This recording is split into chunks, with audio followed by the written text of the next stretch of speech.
সেমিফাইনালে নিজেদের প্রথম ম্যাচে 10 তারিখ অর্থাৎ বুধবার সকাল 6টায় কানাডার বিপক্ষে মাঠে নামবে বিধ্বংসী আর্জেন্টিনা। এই আর্জেন্টিনা যেন জয় পেতে পেতে পরাজয় হতেই ভুলে গেছে। এছাড়াও কানাডাকে উড়িয়ে দিয়ে ফাইনালে পা রাখতে মরিয়া হয়ে রয়েছে আলবিসেলেস্তেরা। তাহলে চলুন দেখে নেওয়া যাক কানাডাকে উড়িয়ে দিয়ে ফাইনালে পা রাখতে কেমন বিধ্বংসী একাদশ নিয়ে মাঠে নামবে আর্জেন্টিনা। ভিডিওর বিস্তারিত থাকছে প্রতিবেদনের বাকি অংশে। সেমিফাইনালে কানাডার বিপক্ষে আর্জেন্টিনার শুরুর একাদশ। সেমিফাইনালে কানাডার বিপক্ষে আর্জেন্টিনার ফরওয়ার্ড লাইনে দেখা যাবে ফুটবল বিশ্বের দুই ভয়ঙ্কর ফরওয়ার্ড লাউতারো মার্টিনেজ এবং লিওনেল মেসিকে, যাদের টার্গেট শুধু প্রতিপক্ষ দলের গোলবার। এছাড়াও এই দুইটি নাম প্রতিপক্ষ দলের খেলোয়াড়দের কানে ঝিঝি পোকার মতো বাজে। এছাড়াও লাউতারো মার্টিনেজ ইন্টার মিলান ক্লাবের হয়ে মাঠ মাতাচ্ছেন এবং লিওনেল মেসি ইন্টার মিয়ামি ক্লাবের হয়ে মাঠ মাতাচ্ছেন। কানাডাকে তারা বধ করে ছাড়বে, এতে কোনো সন্দেহ নেই।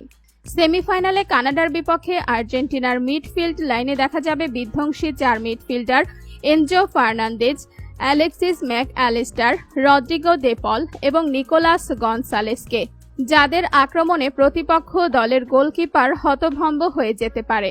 এছাড়াও এনজো ফার্নান্দেজ চেলসি ক্লাবের হয়ে, ম্যাক অ্যালিস্টার লিভারপুল ক্লাবের হয়ে, দে পোল অ্যাটলেটিকো মাদ্রিদ ক্লাবের হয়ে এবং নিকোলাস গনসালেস ফিওরেন্তিনা ক্লাবের হয়ে মাঠ মাতাচ্ছেন।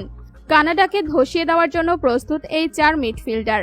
সেমিফাইনালে কানাডার বিপক্ষে আর্জেন্টিনার ডিফেন্স লাইনে দেখা যাবে বুদ্ধিদীপ্ত ও শক্তিমত্তার দিক থেকে এগিয়ে থাকা চার defender Nahuel Molina, Cristian Romero, Lisandro Martinez এবং নিকোলাস ট্যাগলিয়াফিকোকে, যাদের সামর্থ্য রয়েছে যে কোনো দলের খেলোয়াড়দের ছন্নছাড়া করে দেওয়ার। এছাড়াও এই চার ডিফেন্ডার খেলছেন ফুটবল বিশ্বের অন্যতম সেরা ক্লাবগুলোতে। এই চার ডিফেন্ডার নাস্তানাবুদ করে ছাড়বে কানাডাকে। সেমিফাইনালে কানাডার বিপক্ষে আর্জেন্টিনার গোলবার সামলাবেন এমিলিয়ানো মার্টিনেজ। চলতি কোপা আমেরিকায় আর্জেন্টিনাকে সেমিফাইনালে নিয়ে আসার মূল কারিগর এই এমিলিয়ানো মার্টিনেজ। গত ম্যাচে ইকুয়েডরের বিপক্ষে হওয়া ট্রাইবেকারের পর দুইটি গোল সেভ করে জয়ের নায়ক ছিলেন তিনি।